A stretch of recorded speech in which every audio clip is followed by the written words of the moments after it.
ఒక 2 గంటల సేపు నువ్వు కూర్చొని శ్రద్ధ పెట్టి వాక్యం చదవటం వల్ల నీకు మాత్రమే జీవము కలగటం కాదు, ఎదుటి వారికి నువ్వు ఎక్కడికి వెళ్ళినా నీ ప్రవర్తన బట్టి ఆ సత్యం అనే సారం వాళ్ళకు కూడా వెళ్ళిద్ది. నీ మాట తీరు, ఆ మృదత్వము, ఆ సారం మిగతా వాళ్ళకి వెళ్ళిద్ది. ఆ జీవం అనేది నీ ప్రవర్తన ద్వారా, నీ చూపు ద్వారా, నీ మాట ద్వారా ఇతరులకు కూడా వచ్చింది. ఆ జీవం నీలోనికి ఎట్లా వచ్చింది? ఒక 2 గంటల సేపు నువ్వు కష్టపడి శ్రద్ధ పెట్టి దాన్ని చదువుకోవటం వలన ఆ అంతరంగంలో ఆ దప్పికొన్న తత్వాన్ని చూసి ఆయన నీకు ఇచ్చాడు దాని సారాంశం. అవునా కదా? నువ్వు ఎక్కడికి వెళ్తే అక్కడ యేసయ్య వెళ్ళినట్టుగా తండ్రిని కనపరిచే వారంగా ఉంటాము.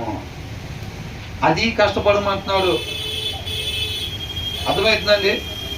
బైబిల్ తీలో ఉన్న వాళ్ళందరూ ఎవరంటే ఏమొచ్చిందండి? బైబిల్ తీస్తే ఇక్కడ ఏమైనా వస్తాయా? వెండి వచ్చిద్దా? బంగారం వచ్చిద్దా?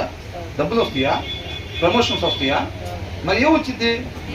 రంగు రుచి చిక్కదనం ఏది రానప్పుడు ఎందుకండి బైబిల్ తీసేది? ఇప్పుడు చూపాటు ఉంటే వాడితో పని.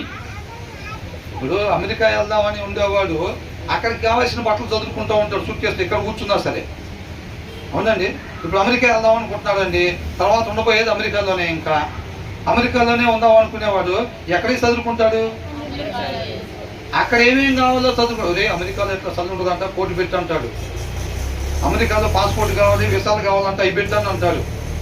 అక్కడ అపాయింట్మెంట్ లెటర్ కావాలరా, దాన్ని పెట్టాను అంటాడు. అవి చదువుకుంటా ఉంటాడు.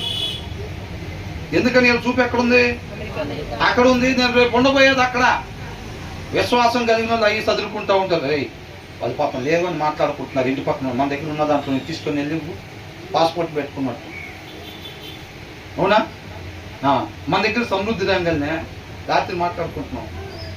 మా పిల్లలు మేము మాట్లాడుతాం అంటే మేము హెచ్చించుకోవడం కాదండి, సందర్భం వచ్చింది కాబట్టి. అది ఎవరు మాట్లాడుకున్నా కానీ చెప్తాం. బయట వర్షం పడుతుంటే గబగబా మన సామాన్లన్నీ ఇంట్లో చదువుకొని లోపల మనం కూర్చోవటం కాదు. అది మనం ఇంటి బయట ఏమేమి ఉన్నాయి కాదు. ఇల్లు లేని వాళ్ళు ఎవరెవరు ఉన్నారు వాళ్ళు గుర్తు రావాలి ఫస్ట్. మనం బయట వర్షం పడుతుందంటే ఏం గుర్తు రావాలి? ఇల్లు లేని వాళ్ళు ఎంతమంది ఉన్నారు పాపం, వాళ్ళ పరిస్థితి ఎలాగుందో అని చెప్పి వాళ్ళ గురించి విజ్ఞాపన చేసేటట్టు ఉండాలి. ఎండ పడంగానే గబగబా తలుపులన్నీ వేసి లోపల పోయి బెడ్రూమ్లో వేసి వేసుకున్నాం. అమ్మాయ్యా దేవుడి కోపంగా దేవాన్ని తీసుకో, మంచి చల్లటి వేసి ఇచ్చేవు ప్రభా. అది కాదు. అసలు వసతులు లేని వాళ్ళు ఎంతమంది ఉన్నారు? ఇంత భయంకరంగా ఉందే ఎండ.